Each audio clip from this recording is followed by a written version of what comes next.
বিএনপিকে সংস্কার বিরোধী বলে পরিকল্পিত অপপ্রচার চলছে, ভোট বিলম্বিত করার পাঁয়তারা, মন্তব্য ফখরুলের।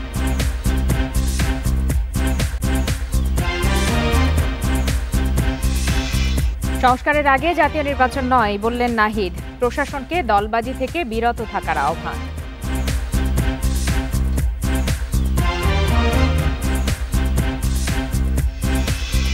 পবিত্র আশুরায় রাজধানীতে তাজিয়া মিছিলে হাজারো মানুষ, সব ধরনের অন্যায়ের বিরুদ্ধে ঐক্যের আহ্বান।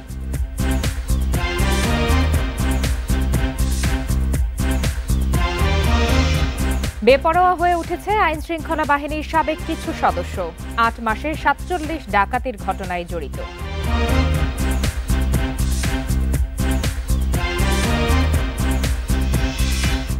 জালিয়াতি ও দুর্নীতির কারণে বাড়ছে আর্থিক প্রতিষ্ঠানের খেলাপি ঋণ, একীভূত করবে বাংলাদেশ ব্যাংক।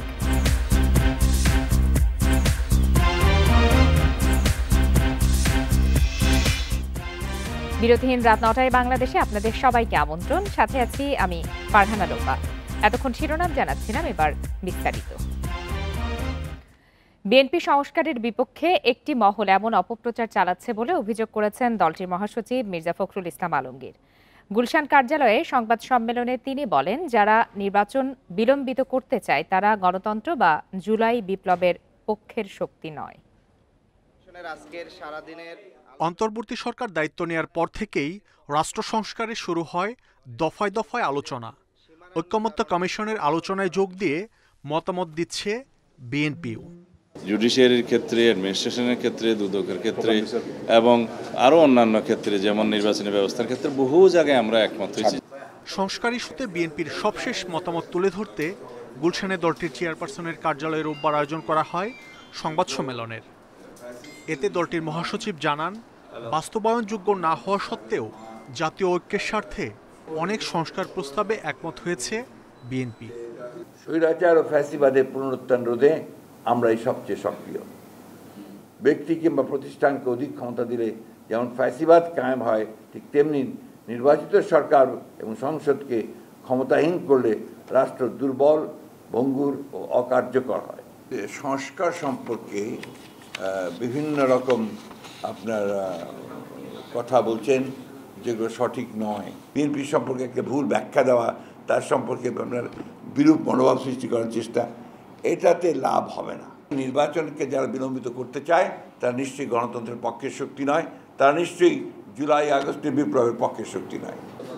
সংবাদ সম্মেলনে প্রধানমন্ত্রীর মেয়াদ নিয়েও দলের অবস্থান তুলে ধরে বিএনপি। কোনো ব্যক্তি 10 বছরের বেশি প্রধানমন্ত্রীর আসনে বহাল থাকবেন না। এটা সাথে আমরা এটা বলেছি, প্রধানমন্ত্রী এবং সংসদ নির্বাহী বিভাগকে কার্যকরভাবে সরকার এবং রাষ্ট্র পরিচালনার স্বার্থে তার কর্মপরিধির মধ্যে অন্য কোনো অর্গান এবং অন্য কোনো বডি সৃষ্টি করে যাতে তার কর্মকাণ্ডকে ব্যাহত না করে, সেই জন্য আমরা এনসিসি জাতীয় কোনো ধারণার সাথে একমত হইনি। এটাই ছিল আমাদের শর্ত। কোনো বিশেষ দলের সুবিধা নয়, দেশের স্বার্থে সংস্কার প্রয়োজন বলে জানান দলটির নেতারা। আমরা সংস্কারের প্রস্তাবও আমরা দিয়ে রাখছি। আমরা বিচারের ব্যাপারে আমরা বহু আগে বলেছিলাম যে আরেকটা ট্রাইব্যুনাল করা হোক। আমরা বহু আগে বলেছিলাম আর কি যে এই ইনভেস্টিগেশন অফিসারগুলো আরও বেশি করে নিয়োগ করা হোক, শোনা হয় নাই। কিছু বিষয়ে ভিন্নমত থাকলেও কমিশনের বেশিরভাগ সুপারিশের সঙ্গে বিএনপি একমত বলে জানিয়েছেন দলটির নেতারা। মাহমুদ শরীফ, ইন্ডিপেন্ডেন্ট নিউজ, ঢাকা। প্রশাসনকে দলবাজি থেকে বিরত থাকার আহ্বান জানিয়েছেন এনসিপির আহ্বায়ক নাহিদ ইসলাম। রাতে রাজশাহীতে দলের দেশ গড়তে জুলাই পদযাত্রা কর্মসূচিতে একথা বলেন তিনি। নগরীর সাহেববাজার 0 পয়েন্টে পথসভায় নাহিদ আরও বলেন, জনগণের আস্থার জায়গা তৈরি করতে না পারলে দলবাজ কর্মকর্তাদের স্বৈরাচারের মতো বিদায় করা হবে। এ সময় সংস্কারের আগে জাতীয় নির্বাচন নয় বলেও মন্তব্য করেন তিনি। নির্ধারিত সময়ের 3 ঘণ্টা পরে শুরু হওয়া কর্মসূচিতে দলের সদস্য সচিব আখতার হোসেন, উত্তরাঞ্চলের মুখ্য সংগঠক সার্জিস আলম, দক্ষিণাঞ্চলের মুখ্য সংগঠক হাসনাত আবদুল্লাহ, জ্যেষ্ঠ যুগ্ম সদস্য সচিব ডাক্তার তাসনিম জারা সহ স্থানীয় নেতারা বক্তব্য দেন। এর আগে চাঁপাইনবাবগঞ্জের কর্মসূচিতে নাহিদ ইসলাম বলেন, সীমান্তে আন্তর্জাতিক আইন লঙ্ঘন করে বোমার বিস্ফোরণ ঘটায় বিএসএফ। এসব আগ্রাসন আর মানা হবে না। প্রয়োজনে সীমান্ত অভিমুখে লং মার্চ করবে এনসিপি। আমাদের স্বপ্ন ছিল না কেবল শেখ হাসিনার পতন, আমাদের স্বপ্ন ছিল একটি নতুন বাংলাদেশ, সংস্কারের মাধ্যমে বাংলাদেশের পুনর্গঠন। কিন্তু বন্ধুগণ, দুঃখের কথা, 5ই আগস্টের পরে নানান শক্তির ষড়যন্ত্রে সংস্কারের পথ রুদ্ধ হয়েছে। মালয়েশিয়া ফেরত 3 জনের কেউ জঙ্গি নয়, ভিসার মেয়াদ শেষ হওয়ায় তাদের দেশে পাঠানো হয় বলে জানিয়েছেন স্বরাষ্ট্র উপদেষ্টা জাহাঙ্গীর আলম চৌধুরী। বলেন, দেশে কোনো জঙ্গিবাদ নেই, সবার সহযোগিতায় নির্মূল করা হয়েছে। সকালে শাহজালাল বিমানবন্দরে এসব কথা জানান উপদেষ্টা। পরে উত্তরা পূর্ব থানায় গিয়ে তিনি বলেন, জাতীয় নির্বাচনে নিরাপত্তা দিতে প্রস্তুত আইন শৃঙ্খলা বাহিনী। রোববার সকাল 11টার দিকে হজরত শাহজালাল আন্তর্জাতিক বিমানবন্দরের রপ্তানি কার্গো ভিলেজ ও বিএডিসি হিমাগার পরিদর্শন করেন স্বরাষ্ট্র উপদেষ্টা। সম্প্রতি মালয়েশিয়ায় জঙ্গি সন্দেহে 36 বাংলাদেশি আটক ও 3 জনকে ফেরত পাঠানোর বিষয়ে সাংবাদিকরা প্রশ্ন করলে উপদেষ্টা জানান, আটকদের বিরুদ্ধে জঙ্গি কার্যক্রমের অভিযোগে বাংলাদেশের কোনো সম্পৃক্ততা নেই। ওই 5 জনকে আসা হয় নাই, তাদের সাথে আমাকে সরকারি লেভেলে যোগাযোগের চেষ্টা করা হইতেছে, আমরা ইনভেস্টিগেশন করে দেখব। বাংলাদেশে জঙ্গিবাদের কোনো অবস্থান নাই, এখানে কোনো ধরনের জঙ্গিবাদ নাই, আপনাদের সহযোগিতায় কিন্তু এখানে জঙ্গিবাদ নির্মূল করে দেওয়া হয়েছে। পরে ইন্ডাস্ট্রিয়াল পুলিশের সদর দপ্তর ও উত্তরা পূর্ব থানা পরিদর্শন করেন স্বরাষ্ট্র উপদেষ্টা। নির্বাচনে আইন শৃঙ্খলা নিয়ন্ত্রণে রাখতে রাজনৈতিক দলসহ সবার প্রস্তুতি প্রয়োজন বলেন তিনি। সবচেয়ে বেশি প্রস্তুতি দরকার যারা ইলেকশনে পার্টিসিপেট করবে তাদের। আমাদের প্রস্তুতি ঠিক আছে, সবাই প্রস্তুতি যদি হয়, 4টার প্রস্তুতি একসাথে হলে কোনো অসুবিধা, আমাদের প্রস্তুতি কোনো ঘাটতি নেই। মবের মাধ্যমে বিশৃঙ্খলা এবং ধর্ষণ নিয়ন্ত্রণে আইন শৃঙ্খলা বাহিনীকে কঠোর হওয়ার নির্দেশ দেওয়া হয়েছে জানান উপদেষ্টা। আল আমিন হোসেন, ইন্ডিপেন্ডেন্ট নিউজ, ঢাকা। ঢাকার নবাবগঞ্জে বাসাই পুলিশের অভিযানের পর পাশের ক্ষেত থেকে উপজেলা যুবদল নেতা আমজাদ হোসেনের মরদেহ উদ্ধার করা হয়েছে। রবিবার উপজেলার মিঠাকান্দা এলাকায় এই ঘটনা ঘটে। পুলিশ জানায়, উপজেলা যুবদলের সাবেক সাধারণ সম্পাদক আমজাদ হোসেনের নামে একটি চেক ডিজঅনার মামলা রয়েছে। তাকে ধরতে ভোরে বাড়িতে অভিযান চালিয়ে পাওয়া যায়নি, পরে বাড়ির পাশের একটি ক্ষেতে অচেতন অবস্থায় পাওয়া যায়। উদ্ধার করে হাসপাতালে নেওয়া হলে চিকিৎসক মৃত ঘোষণা করেন। পালাতে গিয়ে স্ট্রোকে মৃত্যু হয়ে থাকতে পারে বলে ধারণা পুলিশের। এদিকে আমজাদকে হত্যা করা হয়েছে বলে অভিযোগ পরিবারের।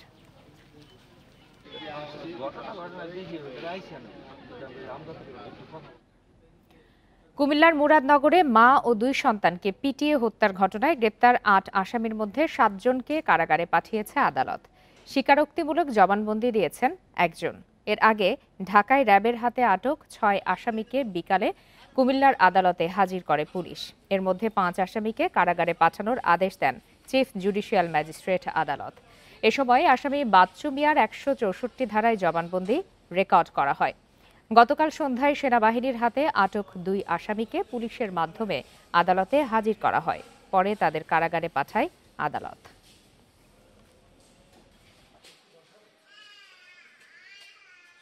মোট 8 জন আসামিকে গ্রেপ্তার করে তদন্তকারী অফিসার আদালতে সুপর্দ করে তাদের জেলা হাজতে প্রেরণ করা হয়। ঘটনার স্বীকারোক্তিমূলক জবানবন্দি প্রদান করার উদ্দেশ্যে ফৌজদারি কার্যবিধি 164 ধারা মোতাবেক জানেন তার জবানবন্দি তিনি প্রদান করতে ইচ্ছা পোষণ করেছেন।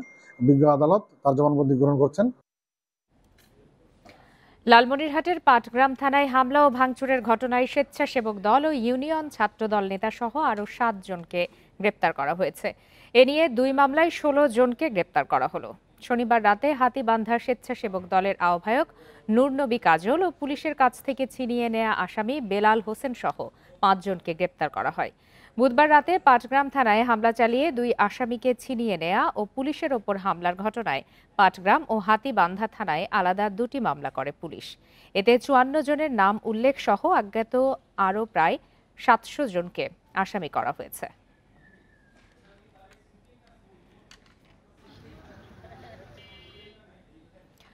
পবিত্র আশুরা উপলক্ষে রাজধানীতে তাজিয়া মিছিলে যোগ দেন হাজারো মানুষ।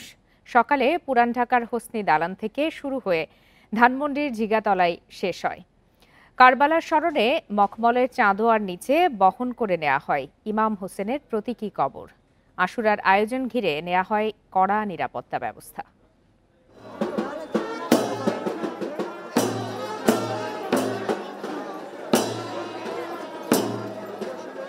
পরনে কালো কাপড়, মাথায় বাঁধা কালো পতাকা।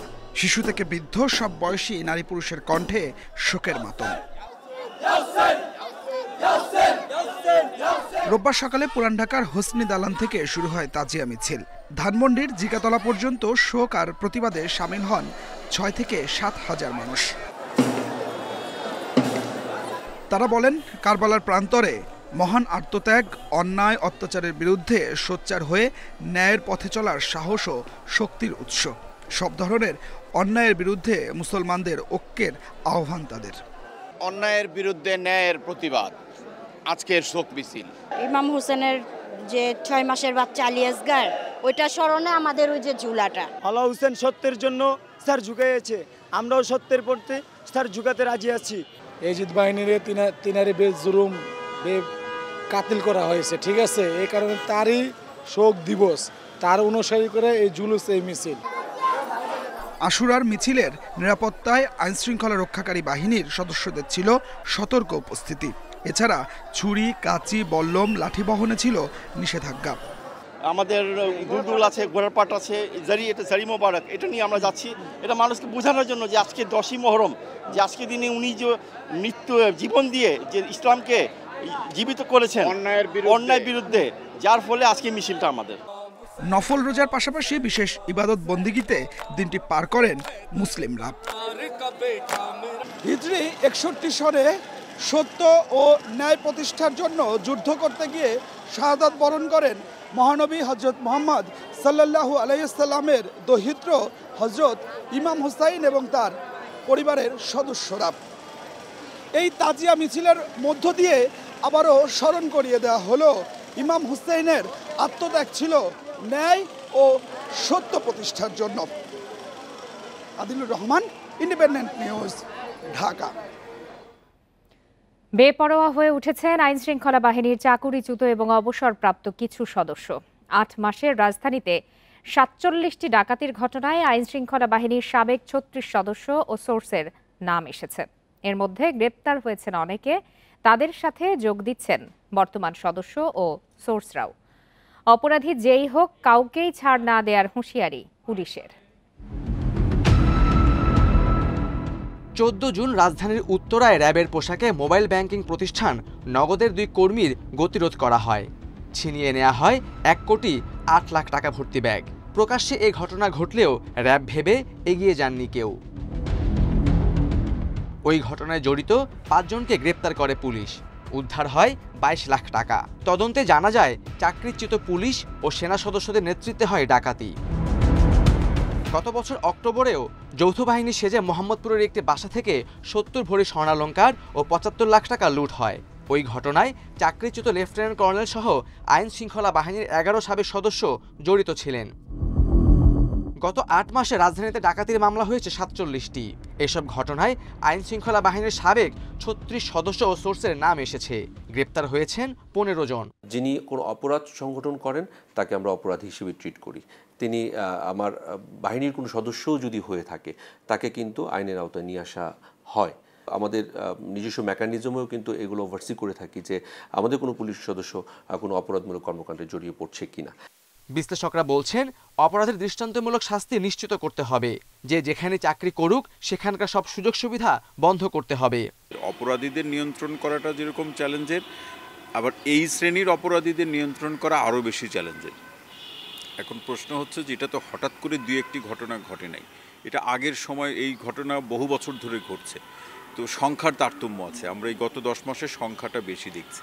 আইন শৃঙ্খলা বাহিনীর পরিচয়ে কেউ অভিযানে গেলে 999 বা কাছের থানায় ফোন দেওয়ার পরামর্শ পুলিশের। Khaled Rayhan, Independent News, Dhaka. আর এই ছিল আজকের বিরতিহীন রাত 9টায় বাংলাদেশে। ইন্ডিপেন্ডেন্ট টেলিভিশনের সব খবরের আরো বিস্তারিত জানতে চোখ রাখুন ফেসবুক, ইউটিউব আর এক্সে। ধন্যবাদ এতক্ষণ সাথে থাকার জন্য।